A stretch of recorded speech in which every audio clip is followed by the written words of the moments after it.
HMDA మాజీ director Shiva Balakrishna police custody ముగిసింది. విచారణలో భారీగా ఆస్తులు గుర్తించారు ఏసీబీ అధికారులు. 200 ఎకరాలకు పైగా వ్యవసాయ భూములు, ఓపెన్ ప్లాట్స్, ఫ్లాట్స్, లాకర్లలో బంగారం చూసి అధికారులే నివ్వెరపోయారు.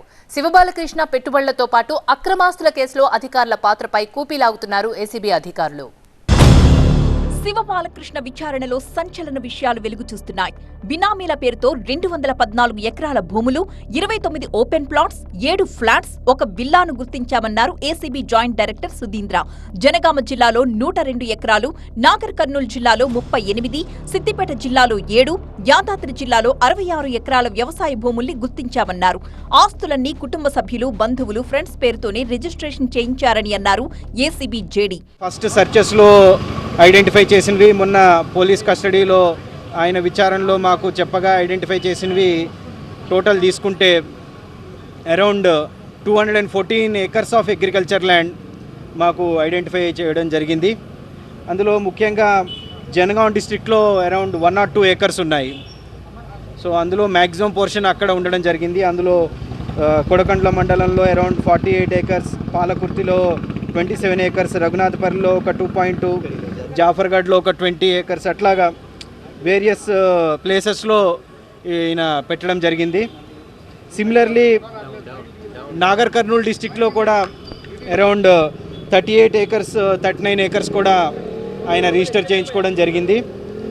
అలాగే సిద్దిపేటలో ఒక 7 ఏకర్స్, నెక్స్ట్ యాదాద్రి డిస్టిక్లో ఒక 66 ఏకర్స్. మొదటి రోజు కస్టడీలో శివబాలకృష్ణ సహకరించకుండా తమ దగ్గరున్న ఆధారాలు బయటపెట్టి ప్రశ్నించడంతో నోరు విప్పారు. 48 భూముల డాక్యుమెంట్స్ లో 21 డాక్యుమెంట్స్ సోదరుడు నవీన్ భార్య అరుణ పేరు మీద ఉన్నట్టుగా గుర్తించారు ఏసీబీ అధికారులు. నార్సింగి, పుప్పాలగూడలో భారీ అపార్ట్మెంట్స్ కు అక్రమంగా పర్మిషన్ ఇచ్చారని శివబాలకృష్ణ నుంచి వివరాలు రాబట్టారు. బ్లాక్ లిస్ట్ లో ఉన్న 2 రియల్ ఎస్టేట్ సంస్థల ఫైల్స్ క్లియర్ కూడా చేసినట్లు గుర్తించారు ఏసీబీ అధికారులు. తమకు మేలు చేసినందుకు కొందరు బిల్డర్లు భారీగా డబ్బులివ్వగా మరికొంతమంది బినామీలకు ఫ్లాట్స్ ఇచ్చారని తేల్చారు. ఇలా హైదరాబాద్ పరిసరాల్లో వివిధ లేఅవుట్స్ లో 29 ఓపెన్ ప్లాట్స్, 7 ఫ్లాట్స్ ని గుర్తించామన్నారు ఏసీబీ జేడీ.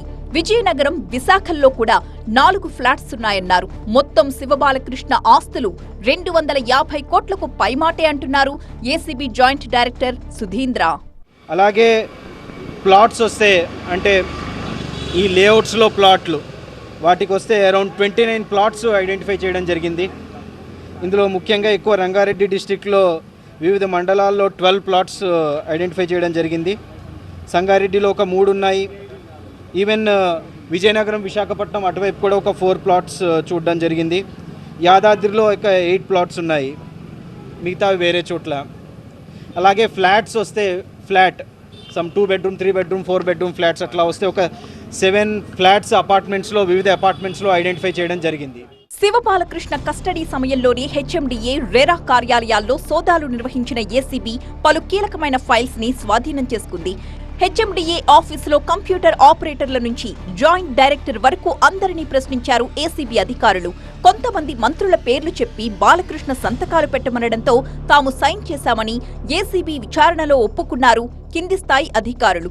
ఇక లాకర్స్ లోనూ భారీగా బంగారం, విలువైన పత్రాలు గుర్తించామన్నారు ఏసీబీ జేడీ. రియల్ ఎస్టేట్ కంపెనీలలో పెట్టుబడులు, అధికారుల పాత్రపై దర్యాప్తు కొనసాగుతోందన్నారు. 2021 నుంచి 2023 వరకు హెచ్ఎండిఏ డైరెక్టర్గా పనిచేసిన శివబాలకృష్ణ శంషాబాద్, శంకర్పల్లి, ఘట్కేసర్ జోన్లకు ఇన్ఛార్జిగా వ్యవహరించారు. ఇదే సమయంలో 100కు పైగా బిల్డింగ్స్ కి పర్మిషన్ ఇచ్చారు శివబాలకృష్ణ. దీంతో ఆ బిల్డింగ్స్ కి సంబంధించిన బిల్డర్లకు నోటీసులిచ్చి విచారణ చేస్తున్నారు అధికారులు.